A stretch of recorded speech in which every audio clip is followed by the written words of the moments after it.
Good evening. We begin tonight in Nanaimo with yet another fire. A home burned this afternoon. It is now gutted, and 3 people tonight find themselves homeless. The fire on Stewart Avenue is believed to have started in a downstairs suite. Nobody was seriously injured, but this is the 4th significant fire in Nanaimo in the last 10 days. Our Mid-Island Bureau Chief Jonathan Bartlett has more on the story. He joins us live in our Nanaimo newsroom with more. Jonathan. Hudson, there's no doubt Nanaimo Fire Rescue has had a very busy 2 weeks. Today's fire started quickly and proved very stubborn to put out. By the time firefighters arrived, the house was fully involved. Flames shooting from windows, smoke billowing over the Nanaimo harbor. Neighbor Linda Redmond says she heard an explosion before she saw the flames. Just this kind of like a big explosion. And then I came out and looked, and the whole place was completely in flames on this side. There was an awful lot of smoke, and all of a sudden the fire trucks rolled up here, and then they started having flames started coming out of the side of the building, and then it really got going. They responded to a structure fire at approximately 12:43. Crews arrived to see the house engulfed in flames.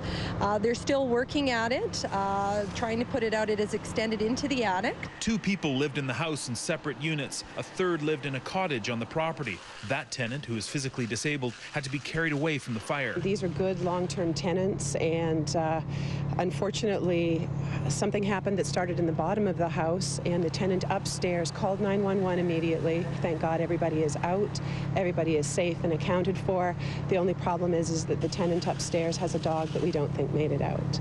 Downstairs tenant Gord McInnes wasn't home at the time and doesn't know how the fire could have started, although a fireplace may have had hot coals from a fire burning there last night. There was hardly any going, it was just coals. I lost everything on. I just started a new life, man.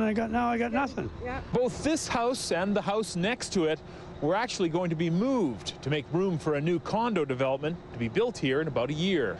The house, which was over 100 years old and used to be a bed and breakfast, is a write-off. And it's the 4th structure fire Nanaimo Fire Rescue has had to deal with in the last 10 days. Reason for that cluster of structure fires? Not that I'm aware of. There's been 2 that were deemed suspicious and 1 accidental in the last week, and this one is still will be under investigation. Gord McInnes says he has no insurance and lost about $20,000 worth of tools in the fire. Where are you going to sleep? In my van. In my van or at his place. Or Jeannie's house. I got friends that'll help me out. The fire investigation continues. Now, some bystanders were wondering why it took so long to get water on the fire. Now, I'm told that initially there was a live power line down blocking firefighters' access.